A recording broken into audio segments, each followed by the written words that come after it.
नमस्कार. आपण ऐकत आहात चैत्राली यंगर लिखित मिशन एक चक्रव्यूह भाग 28. तो लगेच बेळगावी जातो.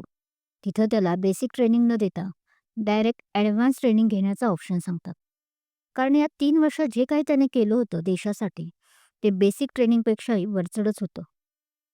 त्यामुळे त्याचं डायरेक्ट ॲडव्हान्स ट्रेनिंगसाठी सिलेक्शनही होतं, जे महिनाभरासाठीच होतं.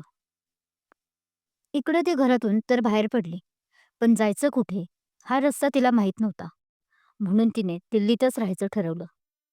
तिला आता परत त्या कटू आठवणी नको होत्या, म्हणून मुंबईला तिने घरी जायचं टाळलं.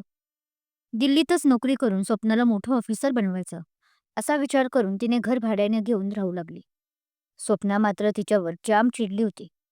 ती तिच्याशी एक शब्द बोलत नव्हती. तिला असं दादाला तोडून आल्याचं दुःख जास्त होतं. नक्की ही कुणाची बहीण आहे, माझी की त्याची? गेले 8 दिवस फुगून बसलेल्या त्या 2 गालांकडे पाहत नियती स्वतःशीच हसून बोलते. तिलाही समजत होतं की ती का चिडली आहे ते, पण तिचा नाईलाज होता. तिनेच केलेली चूक होती आणि तिलाच ते निस्तरावं लागणार होतं. हा, आता बळीचा बकरा म्हणून ह्या चुकीत तिची स्वप्नही होरपळून निघणार होती. पण 2 दिवसात त्याने हिला आपलंसं केलं हे पाहून तिला आश्चर्य वाटत होतं. पण तो होताच तसा. चांगल्याशी, आपल्याशी असं तो आपुलकीने वागायचा की समोरच्याचा पान त्याच्याशिवाय कधी हालतच नसावं. आणि एकदा का तो वाईट झाला की बस, जाळ आणि धूळ एकसाथच. सध्या तो आत्ता तिच्यासाठी वाईट बनला होता. तिचा त्याला राग आला होता आणि त्या जाळीत खाक मात्र निष्पाप लोक होणार होते. त्याचे डॅड, ते तिची बहीण मुख्यत्वाने, पण अजून किती दिवस हे चित्र राहणार होतं माहीत नाही. स्वप्ना, अगं नुसतीच काय बाहेर बसली आहेस?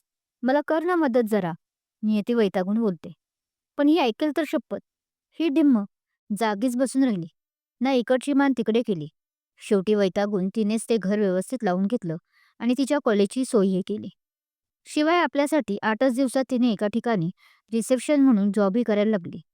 15 दिवस असेच तिचे घाईगडबडीत गेले होते. तिचं आता ऑफिस, घर, स्वप्न असं एक छान रुटीनही बसलं होतं. दिवसभर काही वाटत नव्हतं, पण रात्र मात्र खायला उठत होती. तो येईल का आता परत आपल्या आयुष्यात? विचार करून करून तशीच थकून ती झोपून जायची. कारण आत्ता उत्तर काही तिला मिळत नव्हतं. बघता बघता महिना सरला. स्वप्नाचा राग जरी तिच्यावरचा गेला नसला, तरी ती थोडंफार बोलत होती. थोड्याच दिवसात तिचंही कॉलेज सुरू होणार होतं. तिचंही एक रुटीन सुरू होणार होतं. म्हणून ती एकदा नियतीजवळ हट्ट करते की तिला शॉपिंगला जायचं आहे. नियतीला काही सुट्टी मिळणार नव्हती, त्यामुळे नाईलाजानेच ती तिला हो बोलते. तसंही आता तिच्यात बरीच सुधारणा झाली होती. फिट्स येणंही आता जवळपास बंद झालं होतं. पण तरीही नियती तिची काळजी घेत होती. अलर्ट मोडवर राहत होती. शॉपिंगला ती बाहेर जाताच तिला वाटेतच देवा भेटतो, ज्याची पोस्टिंग दिल्लीच्याच आर्मी सेंटरला झाली होती 2 दिवसापूर्वीच. म्हणून तो आला होता. त्याला पाहून तिला खूप आनंद झाला. शिवाय त्याला सुद्धा. दोघांची एक वेगळीच नाळ जोडली गेली होती. पूर्वजन्मीचे त्यांचे काही ऋणानुबंध असावेत असं वाटत होतं. त्यानेही हसून तिला शॉपिंग करून दिली आणि कॅफेत कॉफीही पाजली. तिची प्रगती पाहून त्यालाही खूप छान वाटलं. त्याने पण कटाक्षाने नियतीचं नाव काढलं नाही आणि स्वप्नानेही. कारण हा त्यांचा प्रॉब्लेम आहे. ते त्यांचं ते पाहून घेतील इतकं समजण्याइतपत ती महिनाभरातच समजदार झाली होती. आता कॉलेज सुरू झाल्यापासून दोघांचे वारंवार गाठीभेटी होत होत्या. तो तिचा मोठा दादा म्हणून तिने आपल्या मैत्रिणींमध्ये ओळख करून दिली होती आणि देवाही तिला आपली लहान बहीण म्हणून तिचे हट्ट पुरवत होता. हो, पण हे सर्व नियतीच्या नकळत चाललं होतं. पण एक दिवस व्हायचा तो घोळ होतोच. नियतीला ते दोघे एकदा कॉफी पित असताना सापडतात. आधी तर दोघांना असं पाहून खूप खुश असते, पण नंतर परत तिला शब्बीर आठवतो आणि ती चिडून घरी येते. घरात स्वप्नात येताच तिचा चांगलाच क्लास घेते आणि तिला परत त्याला न भेटण्याची धमकी देते. तुला काय वाटते ताई? मला काही समजत नाही का? तुझ्यात आणि दादामध्ये का भांडणं झाली आहे ते मला कळत नाही का? ती त्यावर चिडून आपल्या मोठ्या बहिणीला बोलते. आज पहिल्यांदाच तिने आपल्या बहिणीवर आवाज चढवला होता. हे बघ ताई, तुझं प्रेम होतं की नाही मला माहीत नाही. तू त्या नालायक शब्बीरबरोबर काय केलं हेही मला माहीत नाही. पण एक सांगते, दादाचं मात्र तुझ्यावर खूप प्रेम होतं. खूप वेड्यासारखा तो तुझ्यावर प्रेम करत होता. रादर मी म्हणेन की तो अजूनही करतो. पण तू जे वागलीस ना त्याच्याबरोबर ते चुकीचं होतं. आणि आता त्याच्यावर तू कसं काय चिडू शकते? ती तिलाच उलट विचारते. शब्बीर, तुला ग काय माहीत त्याच्याबद्दल? नियतीला आश्चर्य वाटतं. कारण त्याचं नाव तिने कधीच तिच्यासमोर घेतलं नव्हतं. त्या त्या देवानं भरवलं असेल ना तुला माझ्याविरुद्ध? हो, तोच बोलला असणार. नाहीतर कोण तुला सांगणार? ती आता जाम भडकली होती. देवावरही आणि तिच्यावरही. म्हणूनच मी तुला त्याला भेटायला बंदी घालत आहे. समजलं यू इडियट मुलगी? ती रागात बोलते. पहिली गोष्ट, मी काही लहान नाहीये. आता की मला समोर जे घडत आहे ना ते समजायला. आणि दुसरी गोष्ट अशी की दादाने मला यातलं काही सांगितलं नाही. रादर आम्ही 3-4 वेळा भेटलो आत्तापर्यंत. पण त्याने एकदाही तुझं साधं नावही घेतलं नाही. ती तिला स्पष्ट करते. काय? तू मला न सांगता त्याला 3-4 वेळा भेटली? त्याने माझं नावही घेतलं नाही म्हणतेस? मग तुला एवढं कळालं तरी कसं? ती अजून रागात बोलते. कसला राग आलाय ताई तुला नक्की? तिच्या चेहऱ्यावर पडलेल्या भावनांचा कल्लोळ बघून स्वप्ना तिला संशयाने विचारते. त्यानं तुझं नाव घेतलं नाही म्हणून राग आलाय? की मी त्याला भेटले म्हणून? हे बघ, जर तुला त्याने तुझं नाव घेतलं नाही म्हणून राग आला असेल, तर चांगलंच आहे. आता ते का, हे तुला शोधावं लागेल कारण. पण हां, जर मी भेटले म्हणून राग आला असेल, तर आय एम सॉरी. स्वप्ना तिला पाहत बोलते. You should be. हो, मला त्याचाच राग आलाय की तू मला न सांगता भेटली म्हणून. ती आपल्या मनातील भावना लपवत तिला बोलते. तेही तिचं न ऐकता. ताई, माझं नीट उत्तर ऐकून तर घे. मी सॉरी यासाठी नाही बोलले की मी तुला न सांगता त्याला भेटले याचा मला पश्चाताप होत आहे. तर मी यासाठी सॉरी बोलत आहे की यावेळी मी काहीही झालं तरी तुझं ऐकणार नाही. मी त्याला भेटणार आहे. तसंही पुढच्या 15च दिवसात तो त्या उर्वशीशी लग्न करून काश्मीरच्या बॉर्डरवर जाणार आहे. त्यानं तिकडंच परमनंट ट्रान्सफर करून घेतली आहे. ती बोलते. लग्न? आणि तो त्या उर्वशीशी? तिला मात्र फक्त एवढंच आता ऐकू आलं होतं आणि ती शॉकमध्ये गेली. तिला वाटलं नव्हतं की तो लग्न करेल म्हणून. हो, तेही पुढच्या 15 दिवसात.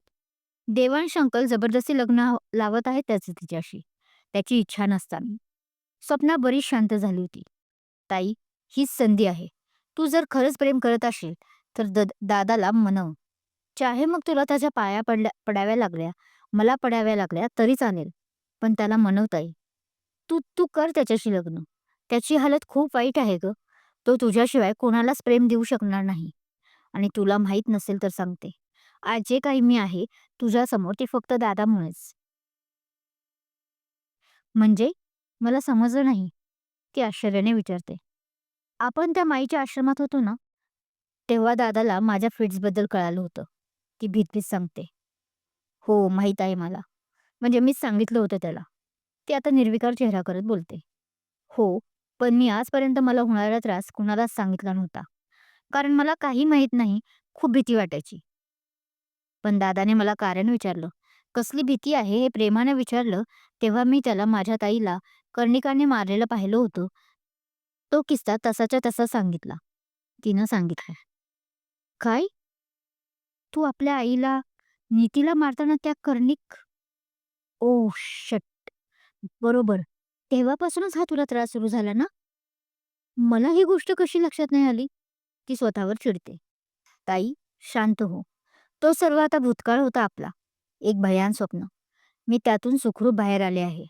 बघ, तेव्हा दादाला सांगितल्यापासून माझ्या मनातली भीती गायब झाली आहे. आणि फिट्सही. तूही, ताई, त्या शब्बीर नावाच्या राक्षसाच्या जाळ्यातून बाहेर ये. बघ मग, तुला दादाचं प्रेमच प्रेम दिसे. स्वप्ना बोलते व तिच्या हातावर आपला हात थोपटून तिला एकांतात सोडून निघून जाते. इतकं सोपं नाहीये स्वप्न बाळा. तुझं स्वप्न वेगळं होतं. तुझ्या स्वप्नातल्या राक्षसाने तुला धरलं होतं. पण माझ्या स्वप्नातील राक्षसाकडे मी स्वतःच्या मर्जीने गेले होते. पण पण देवा जर अजूनही माझ्यावर प्रेम करत असेल, तर मला समोर पाहून स्वीकारेल का? तो स्वीकारू किंवा नको स्वीकारू. पण आता मी माफी मागून त्यांच्यावर माझं किती प्रेम आहे हे लवकरच सांगणार आहे. असं नको व्हायला की वेळ निघून गेली आणि मी काहीच करू शकली नाही. असा विचार करून ती त्याला लवकरच भेटून आपल्या प्रेमाचा इजहार करायचं ठरवते. या महिनाभराच्या दुरीमुळे तिला कळालं होतं की तिने काय गमावलं. आणि ती खुश होऊन झोपी जाते. पुढचे 4-5 दिवस खूप हेक्टिक जातात तिच्यासाठी. ऑफिसमध्ये काम वाढलं होतं. सकाळी लवकर जायची ते रात्री 10-11 वाजता घरी येत होती. संडेला शेवटी ती मनावर ताबा ठेवून ती स्वप्नाकडून त्याच्या घराचा पत्ता घेते आणि सरळ जाऊन धडकते. पण समोरचं दृश्य पाहून चांगलीच ती खाली कोसळते. देवा आणि त्या उर्वशीचा आजच साखरपुडा होता. देवा उर्वशीला अंगठी घालत होता साखरपुड्याची. ही गोष्ट स्वप्नाला माहीत नव्हती. नियतीचं पहिलं प्रेम तिच्यासाठी खूप मोठा धक्का होता. 3 वर्षानंतर. आज 3 वर्ष झाली या घटनाला. मिस्टर देशमुख. ती आपल्या केबिनमध्ये बसली होती आणि स्वतःशीच विचार करत होती. मिस्टर देशमुख यांनी खरंच लग्न केलं असेल का? ती त्याच्या आजही आठवणीत झुरत होती. यावेळी तिला शब्दाची नाही तर मिस्टर देव देशमुख याची आठवण येत होती, ज्याचं कारण तिला आता चांगलंच समजत होतं. सब इन्स्पेक्टर कर्णिक आजपासून आपल्या ऑफिसला नवीन क्राईम ब्रांच ऑफिसर जॉईन होत आहे आणि त्यांचं स्वागत करायची जिम्मेदारी तुमची आहे. तिचे वरचे अधिकारी नवले सर हसून तिच्या केबिनमध्ये येत बोलतात. नवीन ऑफिसर? म्हणजे तुमच्या जागी सर? ती आश्चर्याने त्यांना विचारते. हं, माझी ट्रान्सफर झाली आहे माझ्या गावी. म्हणजे मीच ती करून घेतली आहे. नवले सर तिला हसून बोलतात. Wow sir! म्हणजे आता तुम्ही गावी तुमच्या म्हणजे गडचिरोलीला परत जाणार? ती उत्साहात बोलून जाते आणि आपली चूक लक्षात येताच ती दाताखाली जीभ चावते. म्हणजे मला असं म्हणायचं नव्हतं सर, की ती सावरासावर करायला लागते. असू दे, असू दे. तुमच्या भावना कळाल्या मला, ते हसून बोलतात. भाई अरे खरंच मला, ती अवघडून बोलते. असू दे सोन्या. अगं मलाही माहीत आहे की तू का इतकी खुश झाली ते. आता हा तुझा खडूस सडेला बॉस नसणार ना तुला ओरडायला. नवले सर हसून बोलतात. खरं, पण डोळ्यात पाणीही होतं त्यांच्या. भाई म्हणत ती गळ्यात पडते. ह्या नवले सरांना ओळखलं असेल तुम्ही. नाही? अहो हा तोच. जेव्हा ती मुंबईच्या एअरपोर्टवर चालली होती कॅबने, तेव्हा एक सरदार ड्रायव्हर होता. हां, आता आठवला? तोच तो सिस्टर म्हणत होता, कारण हा तिच्या मानलेल्या मामाचा मुलगा आहे आणि गेल्या 6 महिन्यांपासून तिचा बॉसही. नवले सर. जाम हुशार कार्ट आहे हां पण. अरे हो, आता तुम्ही म्हणत असाल, की हिला नवले सर सब इन्स्पेक्टर का म्हणत आहेत? असाही प्रश्न पडला आहे ना तुम्हाला? सांगते. त्याचं काय आहे, 3 वर्षापूर्वी तिला आपल्या प्रेमाची परिचिती आली होती. तिलाही देवाशिवाय आता करमत नव्हते. म्हणून ती गेली होती तिच्या प्रेमाची कबुली द्यायला. पण त्याच दिवशी उर्वशी जगतापबरोबर लग्न होतं त्याचं. हेही तुम्हाला माहीतच आहे की. हं. पण त्यानंतर मॅडम खचल्या नाहीत.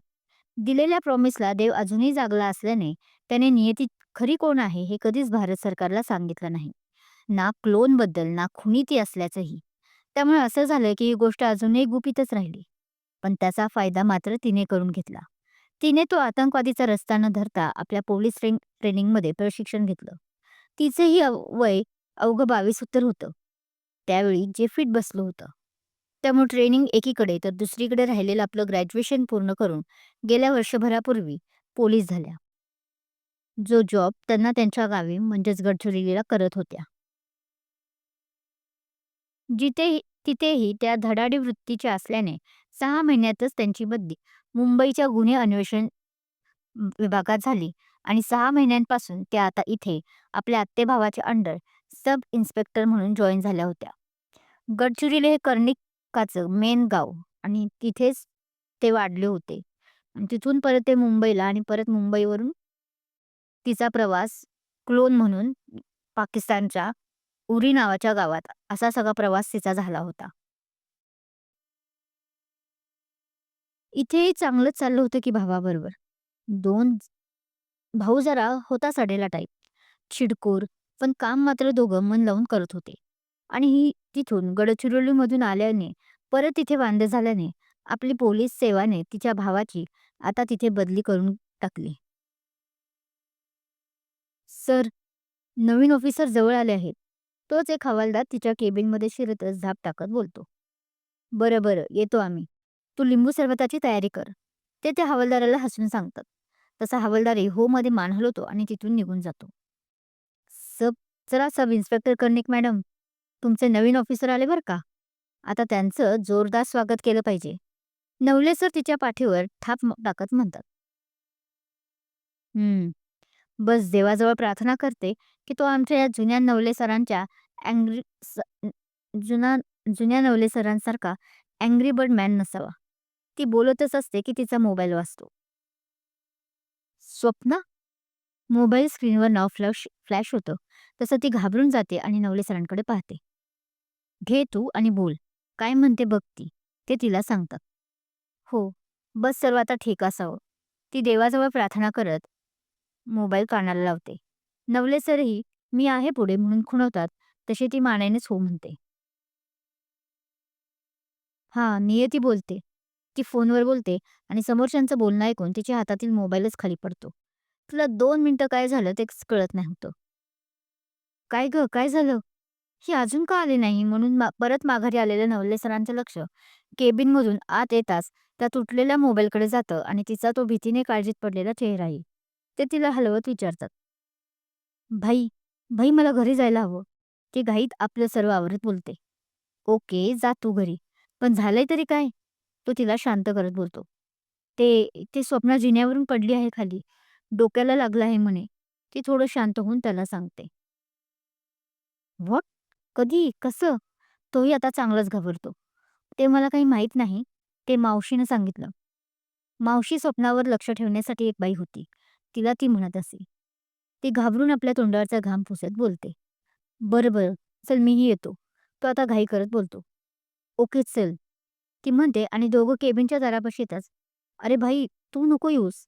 मी करते हँडल." ते एकदम बोलते. "अरे, तू एकटी कशी पाहणार?" "ते काय नाही, मी येतोय." नवले सर बोलतात. "अरे पण भाई, इथे तर नवीन अधिकारी येतोय ना? त्याच्या स्वागताला कोण मग? आपण जर दोघं नसलो तर?" ती काळजीत बोलते.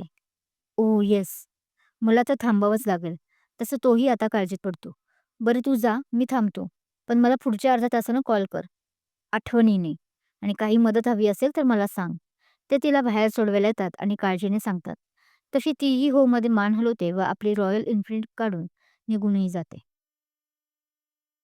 "Good morning sir." ती अजून गेलीच नव्हती की त्या नवीन अधिकाऱ्याची जीप तिथे येते. ते मागे बघतच येतात. त्यांना ती जाताना दिसून येत होती. त्यांचं काही लक्ष नव्हतं नवले सरांच्या बोलण्याकडे. पण तोच नवले सर त्यांच्या गळ्यात हार घालतात. Good morning." तो अधिकारी मग परत नवले सरांकडे बघून हसत बोलतात. गळ्यातील हार शेजारीच उभ्या असलेल्या हवालदाराजवळ देतात. "या ना सर आत." नवले सर हसत म्हणतो. "नवले, मी तुझा काही बॉस नाही की तू मला सर म्हणावं. आपण दोघंही एकाच पोझिशनला आहोत हे विसरलास वाटतं." तो अधिकारी हसून बोलतो. "हो, पण आता या विभागाचा तुम्हीच अधिकारी आहात. जोपर्यंत या वर्दीत आहोत, तोपर्यंत आपल्यासाठी सगळेच बॉस. स्टेशन बाहेर मग आहोतच आपण, यारों के यार." नवलेही हसून बोलतो. "हं, तुला कोण आतापर्यंत बोलण्यात हरवलं आहे का बाबा?" ते अधिकारी हसून म्हणतात आणि नवले म्हणजे कायचे एक्सप्रेशन देतात. हवालदारांनी आणलेलं लिंबू सरबत त्याच्या हातात देतात. "बाय द वे, आता ज्या बुलेटवरून गेल्या त्या?" सरबत पिता-पिता अचानक त्या अधिकाऱ्याला आठवतं, तसं तो बोलतो. "हो, आपल्या इथल्या ब्रँचच्या सब इन्स्पेक्टर कर्णिक, नियती कर्णिक, माझ्या मामेबहीण होत्या." नवले सर सरबतचा घोट घेत त्या अधिकाऱ्याच्या मनात काय चालले आहे हे जाणून घेण्याचा प्रयत्न करत होता. पण हा अधिकारीही आपल्या मनाचा थांगपत्ता त्याला लागू देत नव्हता. कथा आवडत असल्यास आणि हा टर्निंग पॉइंट आवडत असल्यास कमेंट करून नक्की सांगा. कथा आवडत असल्यास लाईक करा, कमेंट करा, शेअर करा आणि हो, चॅनल अजून सबस्क्राईब केलं नसेल तर सबस्क्राईब जरूर करा. Thank you.